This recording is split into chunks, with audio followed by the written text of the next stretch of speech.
We will hear argument this morning in Case 21-147, Egbert versus Boule. Ms. Harris? Mr. Chief Justice, and may it please the Court, this Court should not expand Bivens for the first time in 40 years. First, Bivens extensions clash with modern precedent. Bivens interpreted federal courts' jurisdiction over federal questions as authorizing courts to fashion new damages actions. Decades of intervening cases reject that premise and remove any doctrinal basis for Bivens extensions. Second, this Court has held that any reason to think Congress might doubt the efficacy or the necessity of a damages remedy bars new Bivens actions. Abbasi and Hernandez make respect for the separation of powers the key consideration. But the Constitution vests Congress alone with the power to create damages actions. Abbasi and Hernandez say courts must pause if the judiciary isn't well suited to assess the systemic costs and benefits of a new damages action. But courts are never equipped for such predictive empirical judgments. Abbasi and Hernandez also rule out Bivens extensions if Congress has extensively legislated in an area. But Congress has extensively legislated about federal officer liability without allowing individual damages actions. Third, at the very least, this Court should not expand Bivens to First Amendment retaliation claims or to Fourth Amendment claims involving border security. Those claims raise yet further grounds for pause and would explode the universe of Bivens claims. For First Amendment retaliation claims, plaintiffs could portray virtually any governmental action as unconstitutional if taken for retaliatory reasons, creating especially amorphous Bivens liability.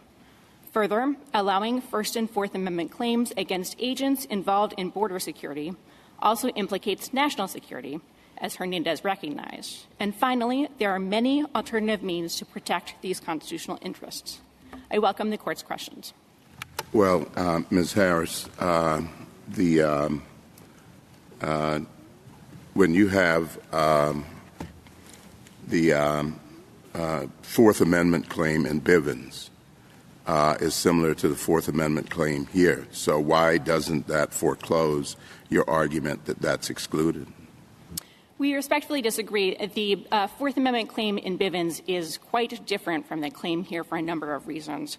First of all, the class of defendants and the statutory mission of the officers is exceedingly different. The Federal Bureau of Narcotics mission is not the same in any respect as the statutory mandate under which Border Patrol officers are operating, and that is an important factor under Abbasi for a new context. And on top of that, we know, because Congress and the Court have said so, that the Fourth Amendment applies differently in a border context, and that, I think, also goes to the Border Patrol functions. Border Patrol agents are in dangerous circumstances every day trying to interdict terrorists, smugglers, illegal entry and exit of foreign nationals crossing the border. Couldn't you say something similar to that about police officers in the Fourth Amendment? I mean, it seems to be pretty much the same thing. But beyond that, though, if the Court adopted your approach, what survives as far as Bivens claims go? What survives is what we think the Court recognized in Abbasi would survive. So the Court said in Abbasi that it is not questioning the necessity or the stare decisis value of Bivens in the search and seizure context in which it arose. And I think the next paragraph of Abbasi illustrates the Court was distinguishing between claims that would not be a new context for Bivens and claims that would be. So, again, I think if you look at the facts of Bivens and the things that perhaps the DEA is doing today, that would absolutely survive. I don't think you have to resolve exactly what is or is not a new context, because this case, I think, is really about what happens when there is a Bivens extension on the table, when there is something that is absolutely a new context, and what factors should courts be considering in order to resolve that question. Well, what is so different? This was a search of somebody on an unlawful search on private property. I mean, it was near the Canadian border. Okay. The guy was a border agent. Well, that doesn't seem to be particularly relevant to whether the other fellow was subject to an illegal search on his private property. Well, I think there are two really important things that are missing from that sort of picture of it. One of which is that I think everyone agrees that Agent Egbert was involved in an immigration investigation, and that was the whole reason for being on Mr. Boule's property, which, again, was a notorious site of smuggling and illegal entry and exit. So the fact that the Border Patrol agent was indeed exercising— So they have more flexibility under the Fourth Amendment than a regular police officer, in Des Moines? Yes, and I think under both the Court's precedents and what Congress has said, that is absolutely the case. So the Court's Montoya decision recognizes the Fourth Amendment does apply differently at the border, and Section 8 U.S.C. 1357 is Congress's recognition that in the border context there are a lot of different warrantless searches, arrests, et cetera, that can happen at the border that you would not have in Des Moines. And I think all of that's important because this goes to what the Court said in Hernandez with respect to the conduct of agents stationed at the border inherently implicates national security. That was absolutely true of Agent Mesa and Hernandez, and I think applies equally here, because the Court in Hernandez was talking about the kinds of functions Border Patrol agents are performing at the border, which again involve— Well, that's really your point. It has nothing to do with geography. It's what he was doing, right? He was a Border Patrol agent, but it's not — we don't have this sort of Fourth Amendment free zone around the border. That's correct. I think you have to tie it, obviously, to the officer's functions. So if we were talking about, an IRS agent who happens to be stationed at the border, there might be different issues with a Bivens claim in that context, but we wouldn't be saying just because the IRS agent is at the border means they can, they are entitled to flexibility with respect to I thought that the issue here was excessive force. And I thought that the person making the claim was a U.S. citizen. And in Bivens, it was an excessive force claim in a private home. Here it's an excessive force claim on the property of an inn owned by a U.S. citizen. I understand that customs regulations require agents to secure warrants absent exigent circumstances, and we can debate whether this was exigent circumstances justifying his entry into this home and his decision to do what he did. I'm not going to get into those details. But I go back to Justice, the Chief's question, which is, in what ways does the Fourth Amendment, not the Fourth Amendment's excessive force claim, differ between law enforcement agents, like narcotics agents, alcohol and tobacco and firearm agents, or Border Patrol? I thought that none of them constitutionally can use excessive force. Justice Sotomayor, I think there are a couple of reasons. Just answer that question. Can any of them use excessive force, being defined as force greater than that necessary? No, of course, excessive force is something the Fourth Amendment prohibits, but I think that is not quite the inquiry when you're thinking about what is a new context or what are special factors, because what's the special factor here? That it's the border, you're saying, it's customs agents, but I don't understand how they don't have the same constitutional protections that officers have, qualified immunity. So there's nothing that we've already said in Wilson's versus Sellers that in a Bivens claim, qualified immunity exists. So they have the right to use their reasonable judgment and not engage in constitutional conduct. I don't understand why this is a new context. So 2 points there. First of all, with respect to why this is a new context, I think the Abbasi factors are very clear that a statutory mandate and a different level of judicial guidance makes the claim meaningfully different. And with respect to excessive force claims at the border, both Congress and the Court have recognized that the need for lethal force in certain circumstances and the rules of engagement are fundamentally different. That has to do— That's not this case, is it? Well, I think it is relevant to this case just for the same reason. I'm not saying it isn't relevant. I just said this isn't a case where they're having special rules. This isn't a case where they're right at the border. This is a case of, what the Chief Justice said. Okay? There are 83, I gather. The Bureau of Justice Statistics says there are 83 different agencies where the officers are federal, they are authorized to make arrests, they carry firearms, They provide police protection as their primary function. And I take it you think that Bivens still applies in Shasta County, California, doesn't it? I think it would depend on... No. It depends on whether it applies. Exactly the same as the Bivens case. It's Shasta County, California. It's not New York. Apply? Yes. Of course. I think and you think it applies in April and May of this year, even though that Bivens didn't take place in April and May? Yes, those are trivial fine. differences. And now which of these 83 agencies does it not apply to? So I think the question under Abbasi is what is the statutory mission? And one of the questions for and one of the missions with these missions? people is they often fly in helicopters to help keep the peace with others who are just ordinary policemen or FBI men. Well, I was going to ask you, what do you think about the Federal Bureau of Prisons, the police there? Does it apply there? The Federal Bureau of Prisons, I think probably not, because there's statutory... No Bivens in the Federal Bureau of Prisons. Okay, even though. No Bureau. What about the Federal Bureau of Investigation? Does it apply there? I think it likely is a new context, and the reason is the Abbasi... Not the Federal Bureau of Investigation. Bivens doesn't apply to FBI agents. Is that what you're saying? I'm saying it's a new context. You'd have to run special factors, and the reason for that is I think it's a faithful application of Abbasi, because the statutory mission... All right, I'm just getting your point of view. Okay. And what about the Drug Enforcement Administration?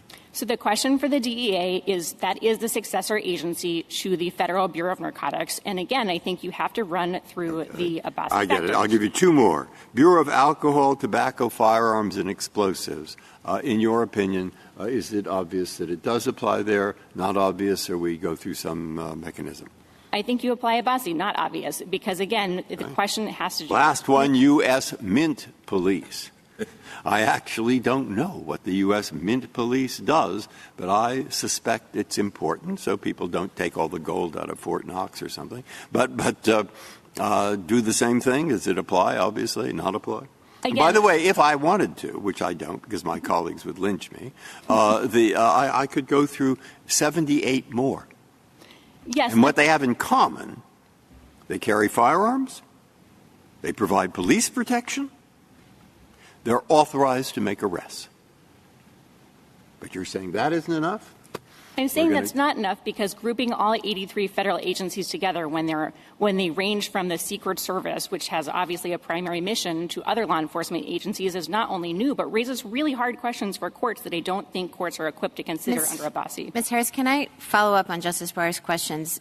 Is your inquiry driven by the mission of the agency or the mission of the federal officer in the particular situation? So, for example, would your position change if here Egbert had gone in because he just suspected that there had been a domestic dispute and he was helping out local law enforcement and he went in? Is what matters the fact that he is a Border Patrol agent, or is what matters that when he went in, he was investigating the potential smuggling? So I honestly think it's both, because Abbasi seems to be looking at both the class of defendants, the implications for the agency, and also the statutory mandate under which the officer is operating. And I say that because in a lot of circumstances, it's going to be difficult to sort of separate out in one particular instance which exactly are, is there an overlapping sort of statutory mandate an officer is executing? And I think that also goes to the special factors analysis in the sense that one of the ultimate questions is, are courts well equipped to figure out the costs and benefits government-wide? Well, so in my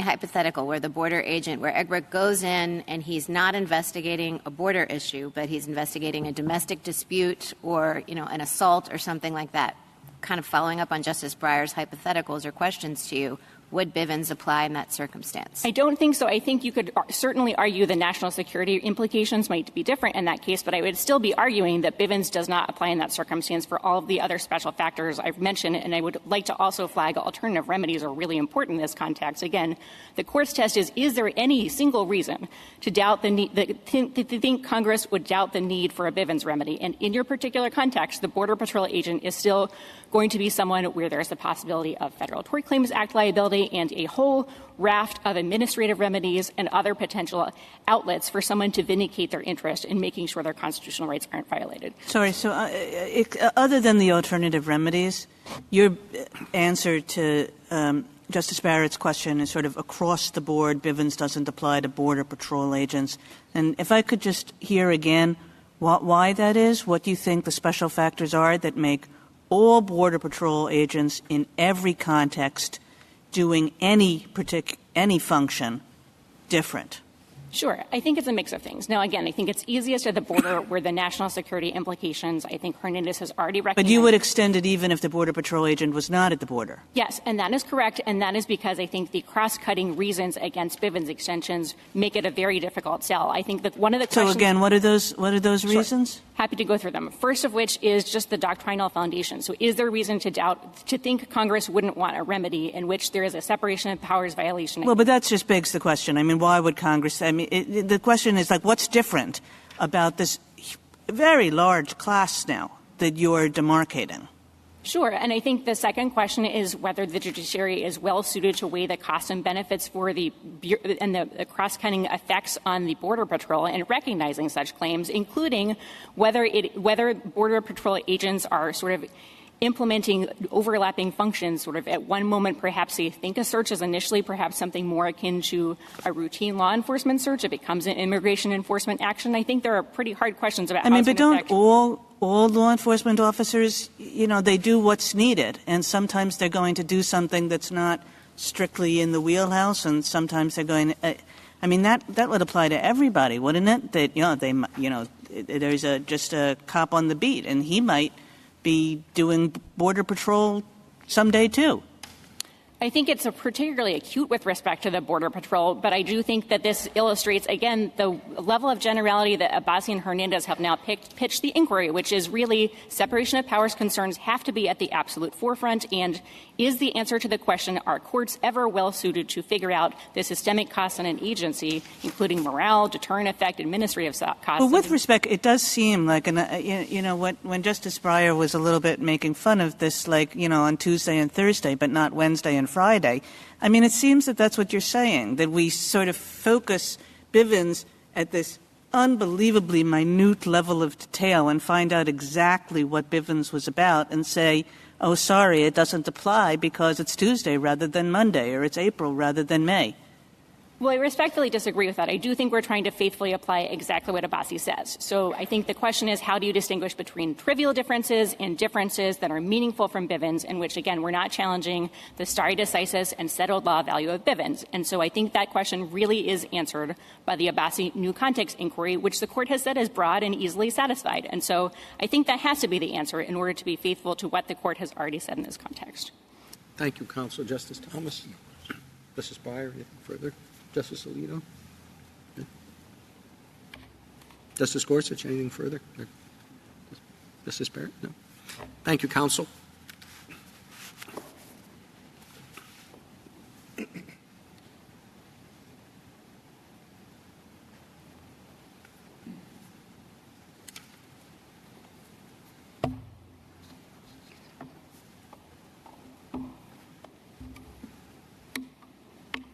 Mr. Houston? Mr. Chief Justice, and may it please the Court, a straightforward application of this Court's recent Bivens precedents demonstrates that the judgment of the Court of Appeals should be reversed.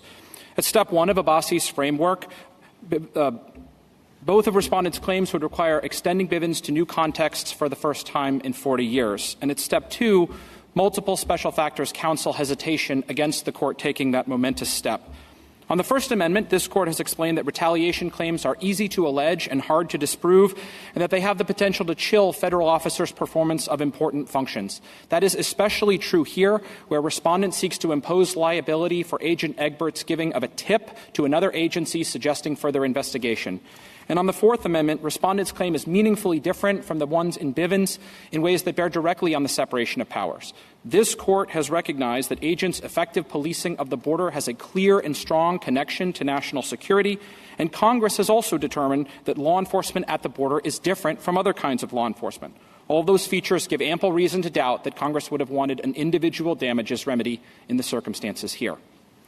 I'd like to begin— Following up on the questions that Ms. Harris was confronted with, do you think that there is a meaningful difference between Border Patrol agents and narcotics agents? I think that Border Patrol agents do present a new context, Your Honor, at step one of Abbasi. But I think whether special factors counsel hesitation and thus whether a Bivens claim can go forward depends on what the Border Patrol agents are doing. So I think this goes directly to the question that Justice Barrett posed about what about a situation where a federal officer performs some duties that do implicate national security and others that don't. We do think that that makes a very important difference. And we think that the facts here present a very clear and strong connection to national security, similar to what was at issue in Hernandez. That's why a Bivens claim cannot go forward here. We think the case would be different if you had a Border Patrol agent who's just assisting with local law enforcement to perform routine law enforcement functions. Well, after 9/11, there were quite a few local policemen, I believe, as well as FBI agents and federal police in New York City looking for terrorists, which is certainly a national law enforcement function. So is it the position of the Solicitor General and the government that if any of those normal agents that fall under Bivens, FBI, I take it, ordinary police, et cetera, federal police officials, if they had beaten somebody over the head unreasonably and acted contrary to the Constitution, there would be no Bivens action? Yes, there would be no Bivens action. So so Bivens is not simply, I'd never heard of that one, but you're saying that just who are the most ordinary people that Bivens applies to? I thought FBI agents. I think it is FBI. I thought DEA agents, too. I was wrong about that? There are many claims brought against, there are some claims brought against DEA agents. Okay. The most common and one I is the thought FBI alcohol, tobacco, and so forth.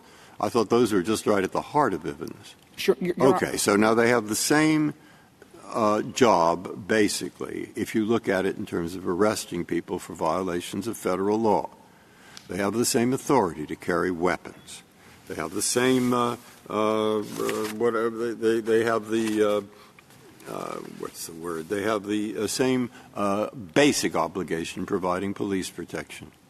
But you are saying all those people to whom Bivens now applies, if the person they are arresting is a person who has a connection with, let's say, foreign dubious groups abroad, no Bivens action. Yes, that's right, Your Honor. And I think would you call that a extension of Bivens or a drawing back of what people thought Bivens was about? I think Abbasi explained that when an officer is operating pursuant to a different statutory or legal mandate, that does give rise to a new context. At step this one, is the same mandate, the FBI, the same mandate, the DEA. They see a person walking down New York City with a bomb, okay? And so they arrest him. And in the course of that arresting him, they do something that's shocking or contrary to the Constitution. And that person with the bomb is connected with somebody in a foreign country. And you're saying that person with the bomb has no Bivens action. That's correct, Your Honor. I think that's illustrated by the Court's opinion in Abbasi, where the Court talked about the difference between conditions of confinement claims like the ones that were at issue in Carlson and confinement claims like the ones that were at issue in Abbasi. And the Court said the key difference is that Abbasi was a case about national security dissension, and that made all the difference, even though at one level and of generality. how is this a case about national security? I mean, Justice Breyer gave you one hypothetical, but this is a much more prosaic case.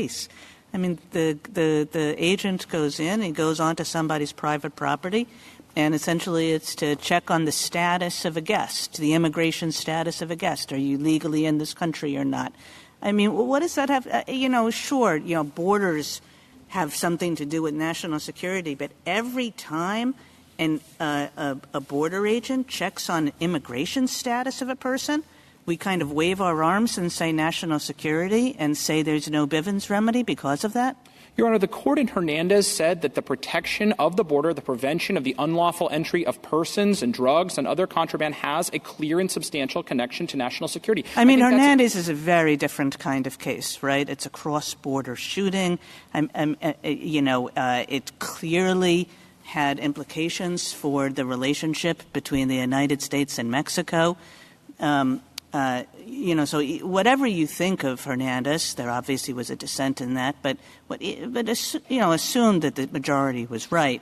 this is not Hernandez, is it? I agree that there's a factual difference. The cross-border aspect of Hernandez, which was important to the analysis, is not present here. That's certainly true. But if I might just say two things about why I think there are other feachers of Hernandez. Canada is not going to much care whether this border agent went on to,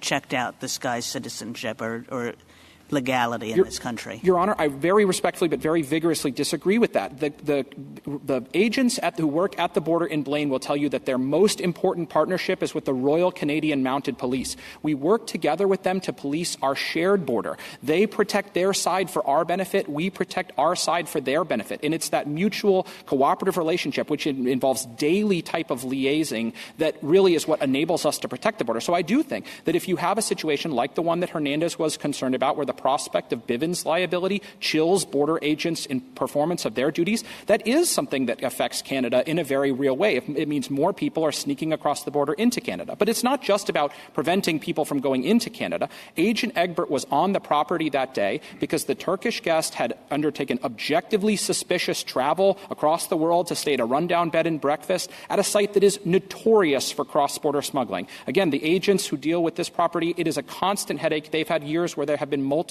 incidents per week of people coming across the border into the United States from Canada. And the agent suspected that day that that's why the Turkish guest was there, to facilitate the unlawful entry of persons or drugs or other things across the border into the United States, or potentially to smuggle himself or other contraband outside the United States. That's what the agent says, but this is a summary judgment motion where we take the facts not as the agent says, right? And if you do that, all that this is an unremarkable check as to whether a guest was lawfully in the country.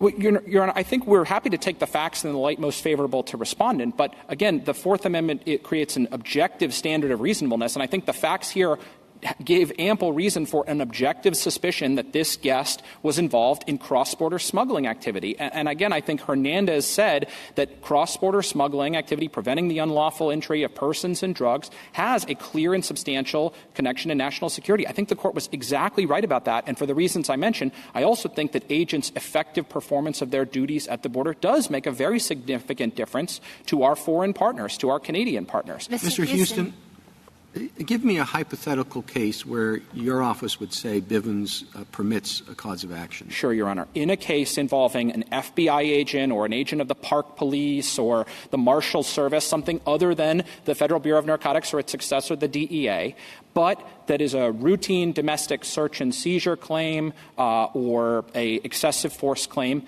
the government has not argued either before or after Abbasi that those cases give rise to special factors. Now, of course, the list of things that can create special factors, as Abbasi explained, is non-exhaustive. And so the court really needs to consider the full picture. It makes a difference if the FBI agent is there, in Justice Breyer's hypothetical, to protect national security, to go after a guy with a bomb. And it makes a difference if you're trying to prevent the entry of drugs or illegal persons at the border. But in that sort of routine, run-of-the-mill Fourth Amendment case by an FBI agent, we don't see special factors that count. It's a special factor if drugs are involved? Well, no, I'm sorry, Your Honor, not just the drugs. Drugs were, of course, the basis for the investigation in Bivens itself. But it's a special factor if you are protecting the border, because it's a special factor any time the agent's statutory mission is to protect national security. And the court has explained that effective protection of the border implicates directly national security. Mr. Houston, if I understand your response to the Chief Justice, cases identical to Bivens, the government concedes, and the three cases we've recognized are permissible. But anything beyond that, we're going to have to do special factors. Is that a fair characterization? Yes, it is, Your Honor. And I would just like to say one word about why I think that's the right way to approach it. That's because I think step one of the two-step analysis is really just designed to perform a quick check to make sure that there are or are not special factors. And it's really at the step two that the court performs the full analysis. And you can see this in both the application of the test in Abbasi and Hernandez, where the discussion of whether the context was new was very, very brief. Most of the analytical work was being done at step two on special factors. And that's Which is why you think it was appropriate for the Ninth Circuit to go to step two in this case. Absolutely. We think these contexts are clearly new, both of them, Your Honor. But we also, of course, respectfully disagree with the Ninth Circuit's conclusion that there are not special factors in this case. So when you get to step 2, can you imagine a case where it would ever be the situation where the special factors would not apply? Yes, I think it's the answer. What would be an example? I think it's the answer I gave to the Chief Justice. In a routine domestic search and seizure context or an excessive force claim involving a U.S. citizen by an FBI agent, that passes step 1. It's a new context because that agent has a different mission than the agent in Bivens. But we would not argue that there are special factors counseling hesitation unless the case has facts like it implicates national security or something like that. Mr. Houston, can I ask a question about the government's position on the level of generality at which we analyze new context? So you've gotten a lot of questions about, well, would this count, would that count? Would it be the position of the United States that after Abbasi we should construe the new context against recognizing so that we would expect a very, very close fit, maybe not the Tuesday, Thursday, Monday, Wednesday examples that Justice Breyer was giving you, but is it the position of the United States that essentially the court has said that Bivens remedies are so disfavored that we should always err on the side of narrowness? Is that the position of the United States? I think that's basically right, Your Honor. I think it follows directly from the court's statements in Abbasi that a new context is broad and that even a minor extension still qualifies as an extension. But I actually think the skepticism of Bivens is just as important at step 2. We think that the institutional competence of the courts, the fact that creating a cause of action is fundamentally a legislative function, not an exercise of the judicial power, mean that any extension of Bivens is disfavored, and thus, when the court is conducting a step 2 analysis, it should be quite skeptical before it recognizes new Bivens causes of action. Yes, but you're defining, that wasn't quite the question I thought that you were asking, Justice Barrett. She was saying, all right, we see a new factor, or could be a new factor, could not. Should we approach it with skepticism as to whether it is a new factor or not? Now there, why is skepticism justified? It can't be because if it isn't a new factor, it falls within what has already been recognized as something that was Congress either wanted or at least permitted, etc. The reason I ask that is Justice Harlan's opinion in Bivens, which I think is interesting, traces Bivens the right for a court to have such a rule way, way back to really the common law, back to England, back to and to John Marshall and so what's the reason? John Marshall and Marbury versus Madison, rights and remedies and so forth. So I got your point. Don't extend it, but I haven't got the point of whether we consider the differences here in this case something that would be extending it, or not to recognize it would be narrowing it. How do we do that? And why favor the one? Why have the presumption one way rather than the other? That's a little elaboration on what I took as the court has said that its conception of what makes something a new Bivens context is broad, and that even a modest extension is still an extension. And the reason for that is because Justice Harlan in dissent in Bivens, Justice Harlan's concurring opinion in Bivens and the great Chief Justice's opinion were referring to common law remedies for common law injuries. And that's very different, as this court has explained, from a federal court, which of course doesn't create general common law. Thank you, counsel. Justice Thomas? Anything further, Justice Breyer? No? Justice Alito? No? Ms. Gorsuch? Justice Barrett? No? Thank you, counsel.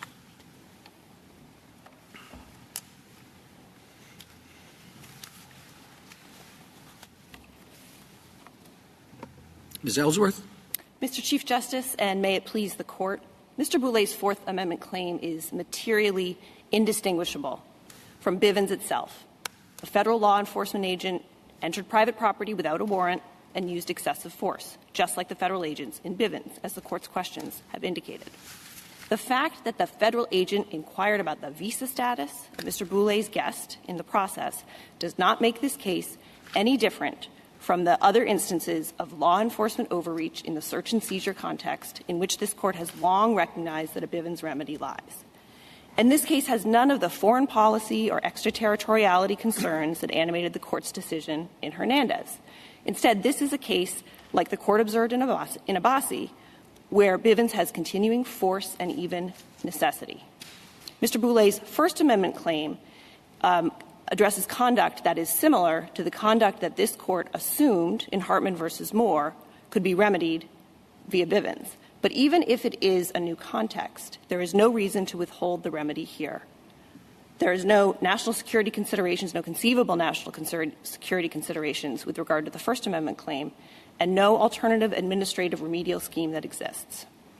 Awarding damages for individual damages for federal officer misconduct has long-standing roots dating back to the founding and remains appropriate, albeit more limited, today. And as the court has observed on several occasions, Congress in the Westfall Act preserved the availability of individual damages for constitutional violations. Although the reach of Bivens may be narrow, the need for the remedy persists, and the argument that the court should not recognize a Bivens remedy in any new case flies in the face of this court's decision just 5 terms ago in Abbasi, and also would contravene the historical foundations allowing individual damages to right a federal officer's constitutional wrong. Mr. Boule's case claims satisfy the framework set forth in Abbasi and should be allowed to proceed. I'd welcome the court's questions. But aren't you up against the fact that we have declined to apply or extend Bivens in recent history? We've almost universally declined to expand it into new contexts. That's correct, Justice Thomas, and we don't think this is a new context for all the reasons that some of the court's questions of my friend indicated. This is an unlawful entry without a warrant, and this is excessive force on private property against a U.S. citizen on domestic soil. None of the reasons that the court has found would be a Bivens extension in any prior cases apply here.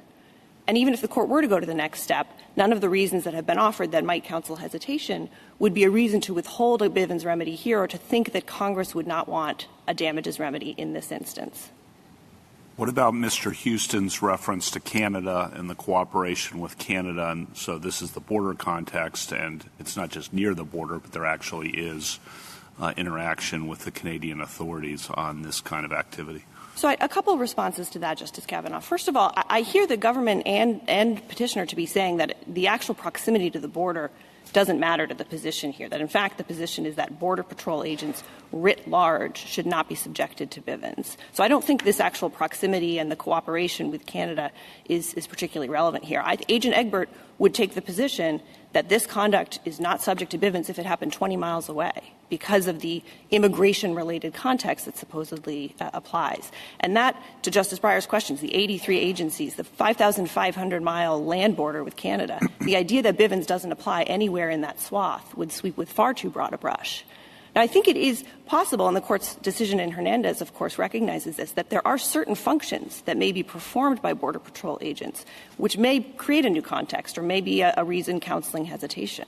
But not every function performed by a Border Patrol agent falls into that category, and the conduct of Agent Egbert here certainly does not. Ms. Ellsworth, what if this had happened, Smugglers Inn was very, very close to the border. What if this exact same encounter at which Boule alleges there was excessive force had happened not on his property, but right next to the border? What then? So as a factual matter, his property is right next to the border. It's okay. about 10 feet away already. What if we push it up, like right by the border? It's not his driveway. It's right by the border. Does that change things for you? I don't think it does, Your Honor. I really don't, because the conduct that the agent was engaged in here was ordinary law enforcement conduct. He was following up on a tip given to him by Mr. Boule to come and inquire about or talk to this Turkish guest. And once he followed up on that tip, if you look at Joint Appendix 108, the agent left. There was no further concern, no further sort of exigency at the moment. So I don't think how the proximity to the border makes a difference. So what would he have to do for Bivens not to apply? I mean, Boule has been involved in smuggling activity in the past. His B&B is called Smugglers Inn. His license plate says smuggler. There's this Turkish national who's staying, and there's suspicion that he's going to, which in fact he did, cross the border into Canada illegally. And this is what Agent Egbert is following up on. what would have to be present? Can you give me a set of facts in which Bivens then would not apply? Certainly, and I think it's the Hernandez case, at least as one example. It's actively patrolling the border, attempting to prevent illegal entry, right? That's what Agent Mesa was doing in Hernandez. That is one of the factors that the court found convincing as to why Bivens shouldn't apply there, although the extraterritoriality and the foreign relations concerns played a far larger role, at least in the court's opinion. Counsel, go ahead, please. What I find so strange about this case is that Mr. Boule is the one who told the agent about this visitor, didn't he? That's correct, Justice Sotomayor. Mr. Boule was a government informant for ICE. Assuming that that's public knowledge now. And I think that Mr. Boule told him he was coming from an airport, correct? That's correct. He told him he'd flown into the country at Kennedy Airport in New York and was arriving in the area at Seattle-Tacoma. All right. I still don't understand why the agent had to wait until the car got to the inn, why he couldn't, if he was curious, have stopped the car anywhere. Well, that's exactly right, Justice Sotomayor. He could have stopped the car outside of the property. He could have stopped the car on the way from the airport. As Justice Barrett's question indicated, the car has a distinctive license plate. Agent Egbert was familiar with it. There was no need to enter the property in order to conduct the visa check. So I guess your answer is really that whatever the writ large activity of an agent is, we should be looking at what the activity was in this case.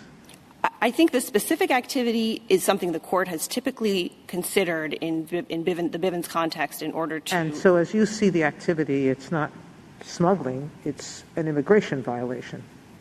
Exactly. It has nothing to do with alleged smuggling. And, of course, as I noted, Mr. Boule was cooperating with the government and rather than in opposition to it. But if the fact that the agent is conducting a visa check is sufficient to remove the conduct from the ambit of Bivens altogether, that would have extremely broad implications, far beyond Border Patrol. I mean, what if it happened right at the border? Suppose that someone runs across the border carrying a big bag of drugs, and the Border Patrol agent sees that person and then tackles the person and allegedly uses excessive force in detaining the person. What would you say about that?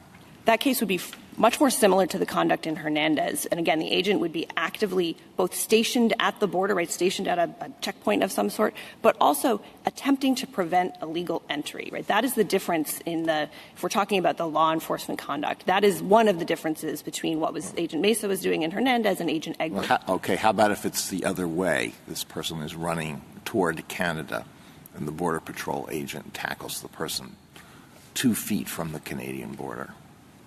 Again, I think it would depend on whether the agent was actually stationed at the border attempting to prevent unlawful entry and exit. That's not the circumstance here. But I think that would be a closer case because, again, that is an individual Border Patrol agent who's actively engaged in trying to stop cross-border conduct, crime, whatever you call it. That's very different from a law enforcement officer who comes onto somebody's property following up on a tip and then, as the allegations of the case reach this court, engages in excessive force. It's a different... At what point do you think this is not the Bivens question, but just to understand the background of this, at what point do you claim the agent violated your client's Fourth Amendment rights? This is a public accommodation, right? So presumably anybody can walk up to the door of it. Wouldn't that be the case?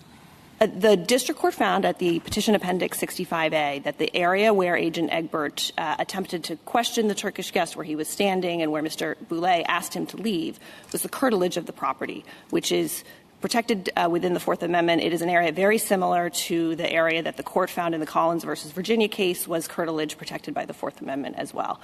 So that is the initial Fourth Amendment violation is that area the fenced-in area right in front of the front door of Mr. Boule's home. Well, I mean, which suppose is he also wanted to rent a room there.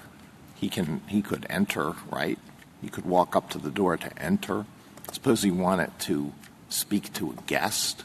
I mean, this is not – I'm just trying to – this seems like not the biggest Fourth Amendment case that we've ever seen. So let me give a few responses, Justice Alito. First of all, the district court found that this was curtilage that was not disturbed on appeal by the Ninth Circuit, so I don't think that question is before the court. But taking I don't know the question, that the issue is whether it's curtilage or not, because it's a commercial establishment. But go ahead. Taking the question, when Agent Egbert was in this area of the property and Mr. Boule asked him to leave, that is the moment at which it became an unlawful search. Can I take you back to please. Okay. Justice Kavanaugh's question about U.S. Canada relations? And as I understood it, the way you responded to him is, look, petitioners' view would extend far beyond the border, just any time a Border Patrol agent is involved. But how about if we narrowed petitioners' view and we said, okay, it's Border Patrol agents acting near the border. Does that have implications almost as a matter of necessity for U.S. Canada relations? I don't think it does as a matter of necessity. It's going to depend on the facts, because not all Border Patrol agents are engaged in conduct that is actively protecting the border at all times. The mission of the Border Patrol is much broader than that, and there are Border Patrol agents who at various times, as Justice Breyer's question to my friend indicated, are engaged in normal domestic law enforcement activity. So it depends on the activity that the agent is involved in. And I would just note— And why does this activity fall on one side of the line rather than the other side of the line? Because, again, the agent was following up on a tip. That's normal law enforcement activity. The fact that the tip— Well, doesn't it make a difference what the tip was about? Well, and the fact that the tip related to— first of all, the tip was, I have a legal— somebody who's legally in the country coming to my property. So there's some factual dispute here or lack of clarity that would need to be decided by a fact finder. As Your Honor noted, this comes to the court on summary judgment. But more importantly, if immigration related, if following up on somebody's immigration status were sufficient to remove conduct from the ambit of Bivens, that sweeps every federal agent, that sweeps local agents, state agents. I mean, immigration checks are something that are extremely— But here it's a tip, to follow up on Justice Kagan's questions, a tip about someone who's present, and the officer exercising experience says, well, this person staying there is likely to cross the border or possible to cross the border into Canada. So it's an illegal crossing, although in the opposite direction of the cases that the Border Patrol is usually dealing with, and that goes back to the Canada-U.S. cooperation. But this is not just an illegal presence case, it seems to me, from the officer's perspective. It's an illegal crossing investigation or potential illegal crossing. So a few responses to that, Justice Kavanaugh. First of all, the record belies that claim, right? At Joint Appendix 108, the agent came. Once he had checked the visa, he said our job there was done as Border Patrol agents and left. The second point I would make is, unlike in Hernandez, we do not have the government of Canada before this court indicating that they disagree with the position taken by the lower courts or the position taken by the agency. And the foreign relations animating factor in Hernandez, at least as I read it, related to the problem with foreign relations that it would create for a court, this court, to somehow contradict the judgment that the executive had made. But the third point I would make is— So it's obvious— The government of Mexico did not object to having that suit go forward. No, the government of Mexico, of course, as the court is well aware, was supporting the availability of Bivens, but that would have been in contravention of the executive's decision not to discipline Officer Mesa. I mean, I think it's obviously true that, Prime Minister Trudeau is not sitting up late thinking about this case. But is that what's required? Something more than the fact of it being proximate to Canada, I think, has to be required for this court to think that foreign relations somehow come into play. And there's no suggestion, even the government's representation at argument today, that there's any interest by the government of Canada in this particular case or in the conduct that Agent Egbert was involved in somehow being remedied or not remedied. And if it were sufficient that Agent Egbert is a Customs and Border Protection officer for that to eliminate the availability of Bivens, none of this court's discussion in Hernandez would have been necessary, right? That Agent Mesa was a CBP officer as well, and the court went to great lengths to explain why it was that Bivens was not available there.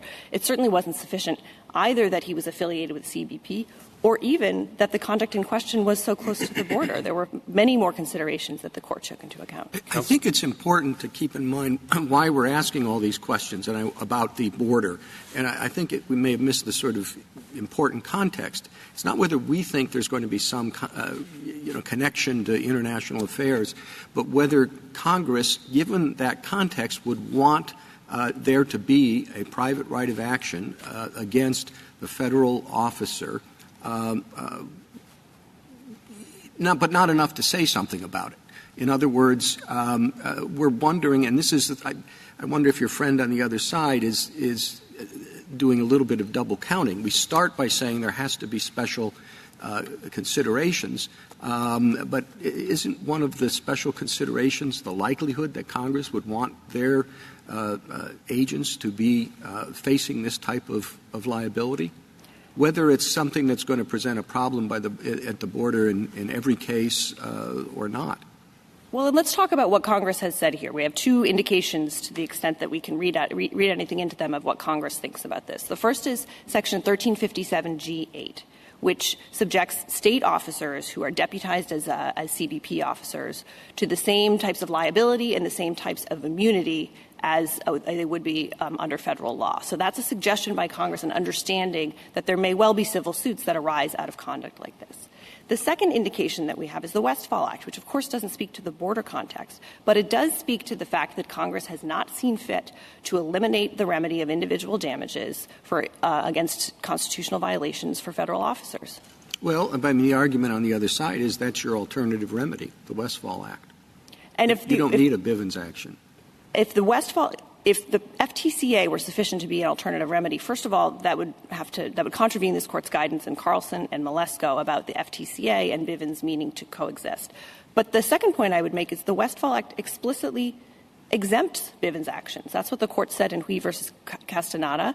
And the Westfall Act was enacted against the backdrop of this Court's Bivens jurisprudence, at least as it existed in 1988, which was respectfully far broader than it is today. So to the extent we can read anything into what Congress has done in the Westfall Act, I think it certainly doesn't counsel against a Bivens remedy in this case in the Fourth Amendment context. Counsel, if I understand you correctly, you disagree with the Ninth Circuit at the first step. Is that right? The Ninth Circuit said this is a new context, and you say it is not a new context because the actions of the officers here are pretty similar to those in Bivens. That's correct. The Ninth Circuit found this to be a modest extension. Respectfully, we submit that it's not an extension of Bivens, and so the special factors don't need to be considered. So I guess, here's my big concern. I'll lay it out. We have a disagreement about the level of generality we're supposed to apply at step one, whether this is or isn't a new context. And one side argues that we should look at it more broadly. Perhaps this is more like Bivens at a high level of generality. The other side tells us we have to get down to the nitty-gritty. And any deviation from any specific thing is enough to create special factors. And then we go to the special factors. And it's a whole list of disparate considerations that are pretty hard to balance, I think. We could all agree. And we're told that really the agency matters. But on the other side, we're told, no, it's the conduct that matters in the specific case. And in between, it could be the conduct that could potentially matter in those circumstances that an officer entering might face. It could be a law enforcement call that turns into an immigration call, or an immigration call that turns into a law enforcement call. And then we talk about the border. And there we know that if it's a shot across the border, that's bad. But the Smugglers Inn, which has been disparaged in its quality today, unfairly, I'm sure, is sufficiently far from the border that it's okay. And then we had a series of hypotheticals about, well, what if the driveway were a little closer, and or whatever. And I guess I'm just stuck. All right, what is a good and faithful judge supposed to try and do with all of this mess?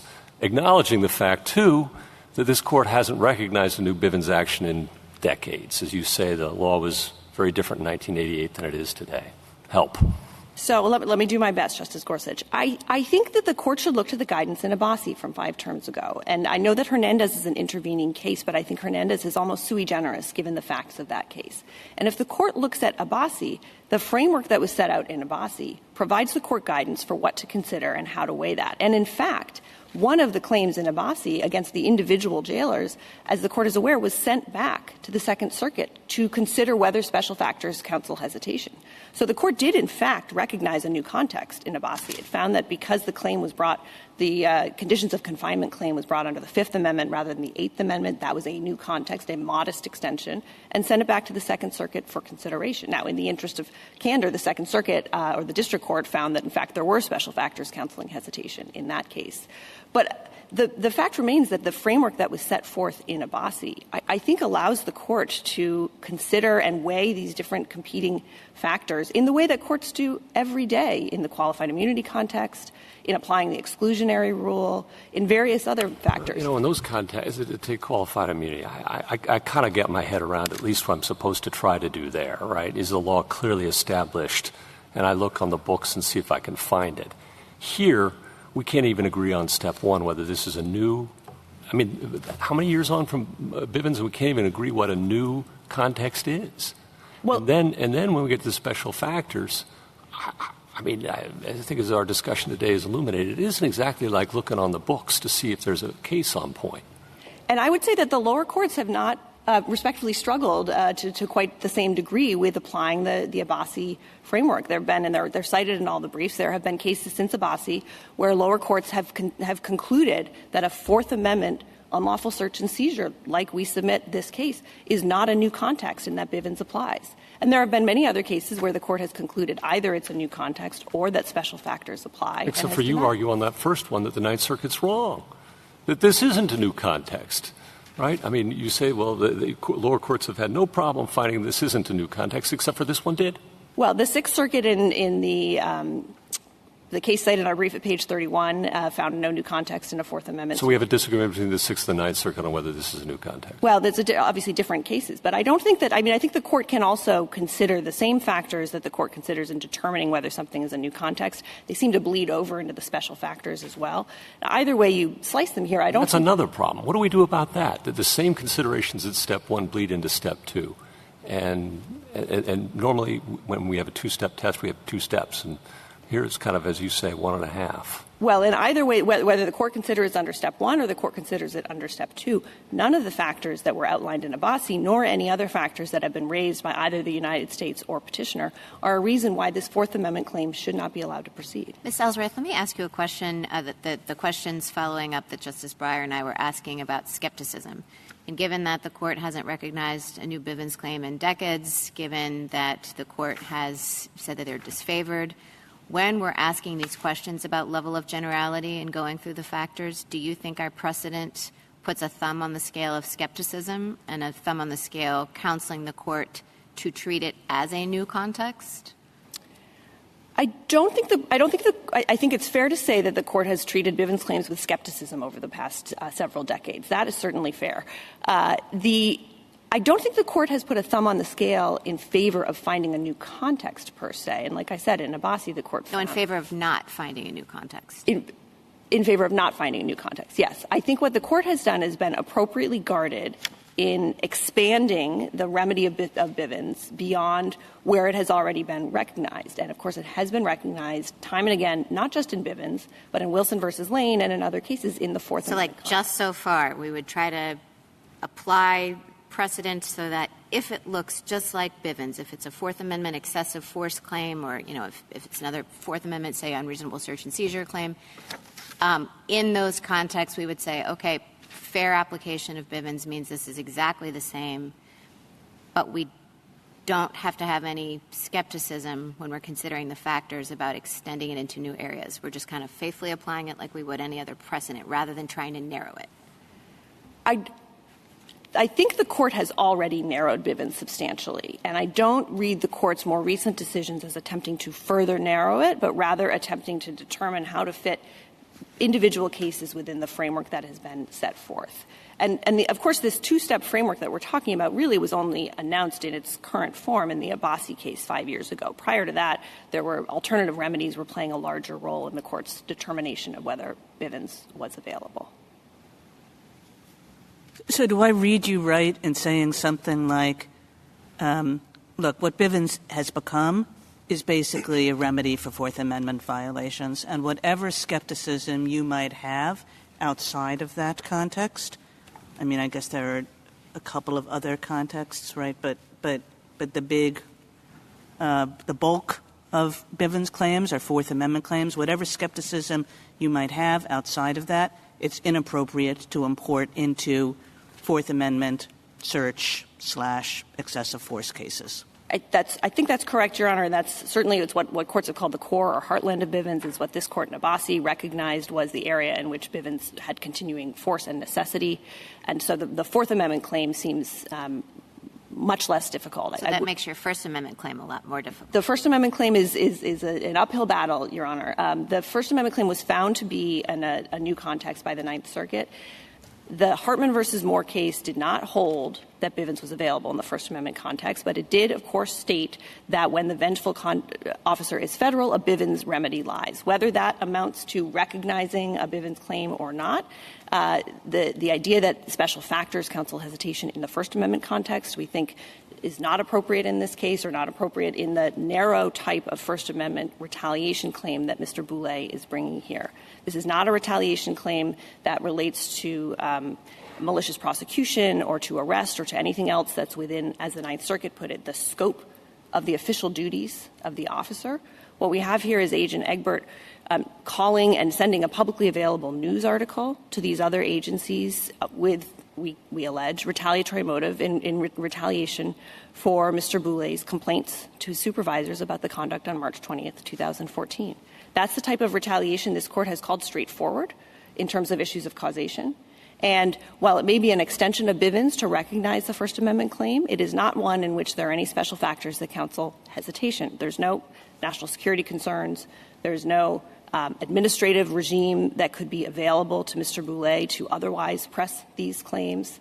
The state law claims that both the petitioner and the United States have suggested would be available to Mr. Boule are not available, again, because of the Westfall Act, because the conduct, while it is not part of his official duties, would fall outside his scope of employment for purposes of Washington law, which is where this court looks.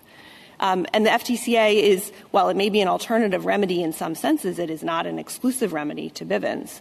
Mr. Boule also was not able to actually bring his First Amendment claims under the FTCA for time-barred reasons. But putting that to the side, the FTCA and the Bivens continue to coexist, and so that's not a reason why the First Amendment claim should not be recognized here. Well, on the Fourth Amendment front, how should we properly handle invocations of national security by the government? Well, I would remind the court that the government didn't see fit to invoke national security or participate in this case until it reached this court. So the government did not participate in the Ninth Circuit or the district court and suggest that there were some national security concerns attendant to this claim against a Border Patrol officer. But I think what the court should consider is whether the specific type of claim that would be recognized, which again here is going to be a garden variety search and seizure claim on private property against a U.S. citizen, that whether there's some national security considerations that are attendant to that, and there are none. The only national security considerations that have been invoked are the fact that Agent Egbert is affiliated with the Border Patrol, and that's not sufficient. There may be some Border Patrol functions that do implicate national security. In fact, surely there are, but this is not one of them. Do you think it matters, and do I understand your last answer to mean that it matters what a particular Border Patrol agent's usual duties are, as opposed to what the Border Patrol agent is doing at the time of the alleged tort? I think it's the latter, Justice Alito. I think it's the conduct that the agent is involved in at the time. Well, so here he's following up on a call from your client about somebody. Why did your client call the agent about this individual? Actually, Agent Egbert had stopped Mr. Boule. He performed a vehicle stop on the road earlier that morning, and during the course of that stop, Mr. Boule informed Agent Egbert that there would be somebody arriving in that evening. And why did he inform him of that? That is not clear from the record. That's the type of factual development that we would hope to have the opportunity to develop at trial. I mean, if he knew that one of us was going to check into the Smugglers Inn and he happened to be stopped by a Border Patrol agent, well, he would say, well, by the way, or let's maybe suspicious characters. Yeah. Any ordinary person was checking into the Smugglers Inn, he would have told the agent? I don't have the answer to that, Justice Alito. I mean, I think it's important to keep in mind And did he tell him that his employees had driven all the way to Seattle to pick up this person and drive the person back for a 2-hour drive? Yes, that is, in fact, typically one of the services that Mr. Boule provided was to pick people up at the airport. Everybody who checks into the Smugglers Inn, he does that. I don't know if it's an add-on or if it's part of the rate, Your Honor. Mr. Boule, of course, is working with the government, previously with CBP, and at the time of the incident in question, he was working with Immigration and Customs Enforcement. So whether that's the reason for him having informed Agent Egbert of this or not, I don't have the answer to. But the fact of the matter is, having a government informant tell an officer that somebody is arriving legally in the country, I just don't think it's reasonable to consider that to be some reasonable suspicion to come onto the property. But I don't think the court needs to delve into those details, and certainly needn't weigh them. The question is whether this type of function, coming to check on the visa status on private property, on U.S. soil. How far was this actually from the border? From the point where this incident occurred, how far from there to Canada? It's very close. It's maybe 20 feet. It's not far at all from the border. Mr. Boule's property actually crosses over 20 into Canada. feet? The proximity to the border is not, and to make sure that the court is clear, we are not arguing that this is somehow far enough from the border that it doesn't implicate the actual line. The issue here is that the conduct that the agent was involved in has nothing to do with trying to prevent people from crossing over to the United States or even from trying to leave the United States. Why do you say that? Because the conduct that the agent was involved in was following up to ask a question about the visa status of this individual. He's not trying to attempt to stop people from crossing into the country when he went onto Mr. Boule's property to ask these questions. As I understand it, the government is now suggesting that that is what they were concerned with. It seems as though there's just a difference in one's view of the facts here. Is that correct? And I come to this court with a record that I have. In Joint Appendix 108 is Agent Egbert's sworn declaration indicating that after he checked the guest's visa status, there was nothing more for him to do as a Border Patrol agent, and he left. It may be the same question I tried to ask earlier, but I've given it a little more thought, so I might be able to phrase it better. We've been talking about, does this agent in this case have something to do with the border? Is it affected in some way? And the idea, I guess, is if it is, maybe there shouldn't be a Bivens action, but if there isn't, maybe there should be. But the context is sort of we're stepping into the authority that would normally be vested in Congress in terms of whether or not to provide a cause of action. And if Congress were sitting down saying, should there be a cause of action, it's not going to be parsing the particular facts. Say, well, there should be a cause of action if this, this, and this. Presumably they would say Border Patrol agents are not liable for actions on the part of this or something like that. And shouldn't we take that into account and not be so terribly concerned about the particular facts, but more what Congress would think about the consequences for its border agents and whether it would draw a particular line on that basis? Let me try and answer that question in a few different ways. The first is that what the court would be doing here, were it to recognize, affirm the Ninth Circuit and recognize the availability of Bivens, would be to find that this conduct falls within a cause of action that the court has already implied in Bivens in the Fourth Amendment context, to go to Justice Kagan's point. So I don't think that the court would be involved in that form of implying a cause of action here because it would fit within the conduct of Bivens. But Congress has not there's no suggestion in the statutory background here that Congress has made any statements that suggest that it does not view Border Patrol agents as being susceptible to Bivens or would have concerns here. And I don't think the court would need to engage in the type of weighing that your question suggests in order to determine that this conduct, which we can make it a higher level of generality, following up on a tip, going onto private property, questioning an individual, and using excessive force, allegedly. All of those, that's all conduct that the court is able to weigh and judge and weighs and judges in a variety of different cases. And it's not conduct, wouldn't require the sort of line drawing that I think some of the factual questions have suggested. And the idea that the Border Patrol writ large can't be subjected to a Bivens action, not only would it sweep very broadly, but it's also contrary to the court's decision in Hernandez and some other lower court's decisions that have allowed Bivens cases to go forward against Border Patrol agents, Immigration and Customs Enforcement agents, and other agents who are involved in either border security or immigration-related matters, so long as there's not a national security reason to hesitate, which in this case there's not. Thank you. Anything further? Thank you, counsel. Thank you, Mr. Chief Justice. Rebuttal, Ms. Harris. Thank you, Mr. Chief Justice. 3 quick points. First of all, there's been a lot of debate about how to define a new context and what is new in this context.